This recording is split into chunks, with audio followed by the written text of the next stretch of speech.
What's up, everybody? Today's topic, something that's on my mind, something that we're going to talk about. I wish I wasn't so anxious all the time, through my 20s. So, pretty much right when I became an adult, I had crippling anxiety and it controlled my life. And I'm not talking about, like general anxiety. I'm talking about real, actual, like anxiety. I'm talking about it would be it would be paralyzing to deal with. It literally sometimes would just paralyze me, not like physically, but like I couldn't make decisions, or making a decision was so stressful. By the time I was done, I was exhausted. And and part of it is because the way that I grew up, okay, my situation, I I had my dad was never present. My mom had her problems with alcohol. I was very neglected until I was like 10 years old. And then after that, one day she just was like, fuck it. I don't want him anymore. Get him the fuck out of my face.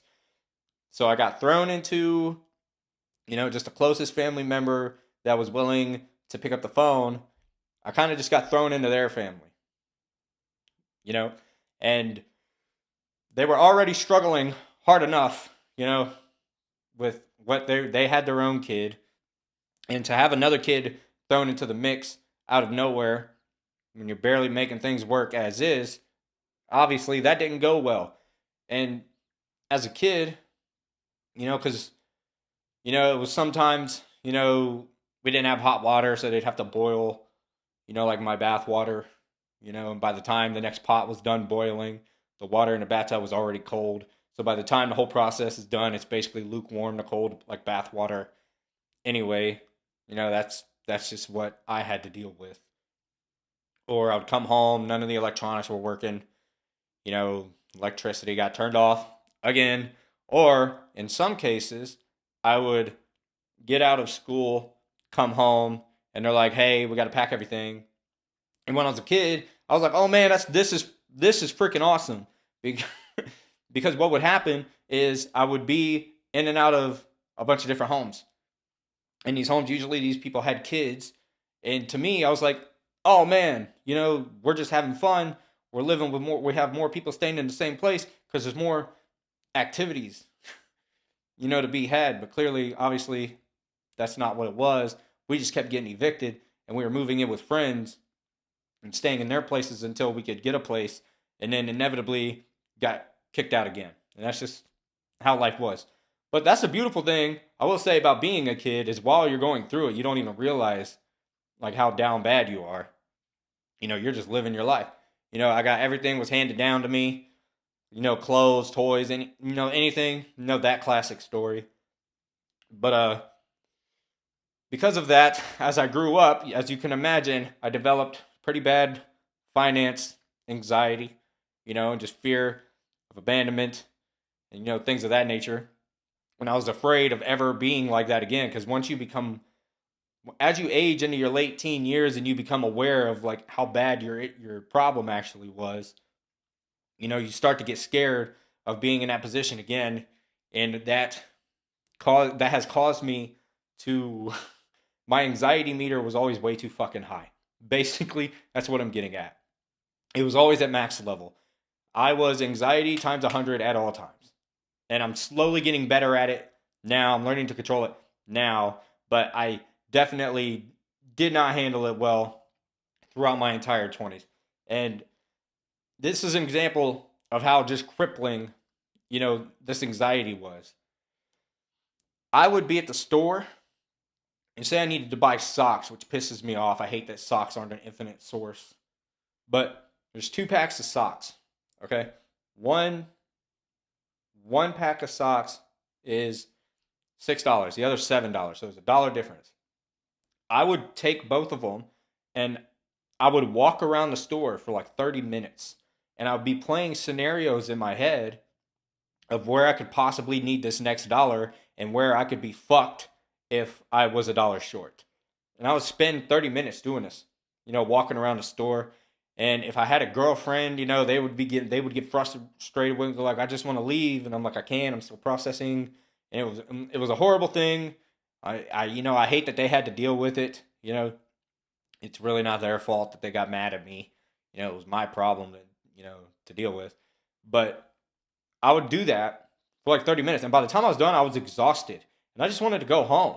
I didn't want to go out and do anything else because I just spent 30 minutes fucking panicking and replaying 100 different ways that I could go homeless by spending an extra dollar on something. Even though I would, like I would think like maybe, man, like something would happen 9 months down the road, and not having that extra dollar saved over time would fuck me. Not knowing that I got literally money coming in every week, and that's how my brain would work, and it was paralyzing. It would just completely debilitate me. It would ruin my day. It was not fun. And then I had anxiety of just being judged in general, social anxiety. I developed that pretty bad because when I got into fitness, I took that shit to the max because I was telling people like, hey, like I made all this progress, I lost all this weight, I'm looking great, I'm looking strong, I'm eating great, blah blah blah. I would talk about this, and then I would post it online because for some reason I needed the social validation, and I knew people were looking at it, so I had to keep it going. So I got super into it. I was like, I want to be the 6% body fat bodybuilder, which I did a couple times. I wish I still had the pictures, but I don't because I deleted that. I got rid of almost all the media from my older life when I definitely had, like my alcohol problem, and my weed problem. I deleted all of it. I wish I didn't because I was in fantastic shape. I still got like a couple pictures somewhere if I'll find them, but I don't have as many as I did before because I'm not that guy anymore, and I don't want to be associated with that person. I don't want any reminders of how I used to be because like my food anxiety from that was really bad. I lost all my friends. I never went out and did anything for, social purposes because I was so dedicated to measuring every single thing that I ate, and I didn't trust going out to eat anywhere. So I basically starved myself and just ate as little as possible all the time. I was super dedicated to it. And if I would have chased, like a bodybuilding career, I possibly could have done it, but I was so worried about failing and people judging me that I didn't go for it. So I didn't do it. But I got very unhealthy, with that too, because everybody's like, "Oh man, he's locked in. He's got crazy ass discipline," which I did have crazy discipline. Like because I was a manager at Walmart, and I had to be up at like 6 o'clock. So I believed in waking up before everybody else and getting your workout in, which I still do believe in. But when I was a manager at Walmart, I would get up at 2:30 in the morning. And I'd go hit the gym for like an hour and a half, to 2 hours, just killing myself. Go home, shower, eat breakfast, go to work, come home, go to bed at like literally like 6:30. So I had no social life whatsoever. No, and everybody on the outside was like, man, he's got some crazy discipline. Well, sometimes, appearance is a liar, right? Like I was disciplined, but I was disciplined from anxiety. I had a strong fear of people judging me and people thinking that I wasn't working hard enough. When in reality, I was working 10 times harder than everybody else that was judging me. And that's something crazy that we all do. We all take people that are literally that they're either like doing nothing or they're barely doing anything. You're doing 10 times more than what they're doing in their life, but we are so worried about what they're saying. Why?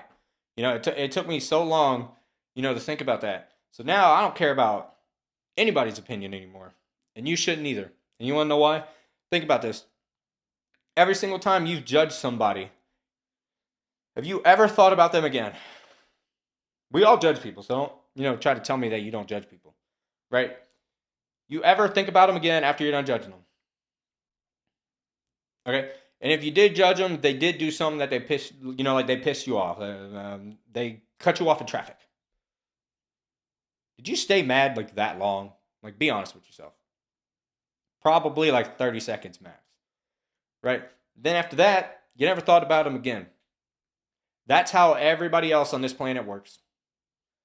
So why stress so bad about what people think about you? Even if you do something that pisses people off, somebody gets mad at you, somebody gets smart with you, they call you stupid, they tell you to shut the fuck up, whatever it may be.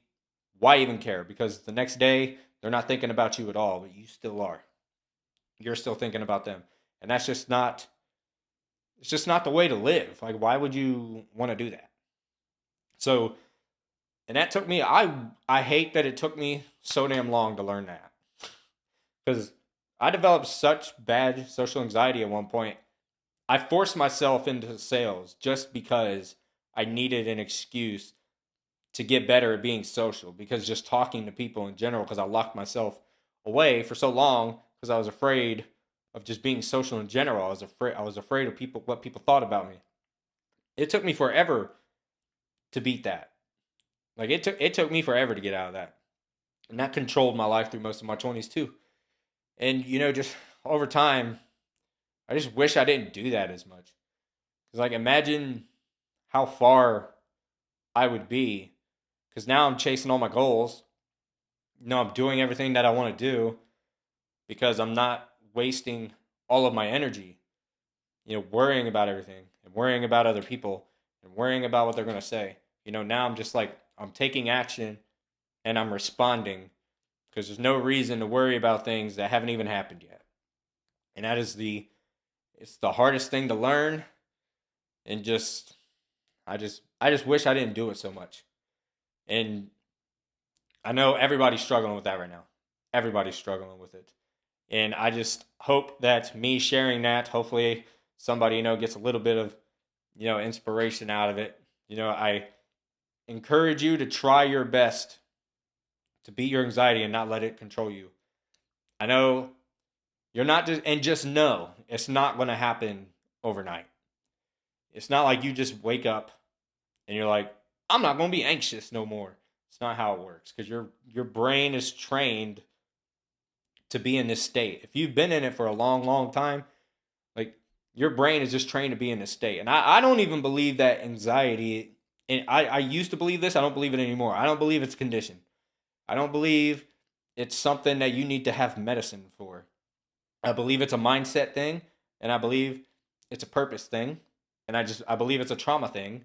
I think therapy would work. Therapy to help you process trauma. That's what I did. I got help that way. That's really what helped me. You need to process it through therapy. You don't need a medicine for it. You know, you don't need it to be a condition. You don't have to walk around telling people that you have anxiety like it's a fucking contagious disease or something. Like, you don't have to. There's so many people out there. They're like, oh my god, anytime anything bad happens, I got anxiety. Blah blah blah blah. I mean, I never advertised it to anybody, but it is what controlled me. But I don't think it was a disease. I think it was the mindset thing, and I think it was unprocessed trauma, in which I didn't do the therapy that I needed to fix my trauma until I stopped doing drugs, because I was coping with weed and alcohol to deal with my shit instead of actually processing it. But the second I quit that, and the second I did actual therapy to process the trauma that I had learned, that my brain learned, through my childhood. Okay, I highly suggest reading a book called The Body Keeps the Score. It's a fantastic book. It's what really helped me. Like, I was processing my shit as I was reading this book. Like, they would give you principles, and I would process it as I was reading it. But moral of the story, man, don't worry so much. Just act, just live your life. It's really all I'm getting at. I'm gonna talk to you guys later. I hope you guys have a great day. Peace.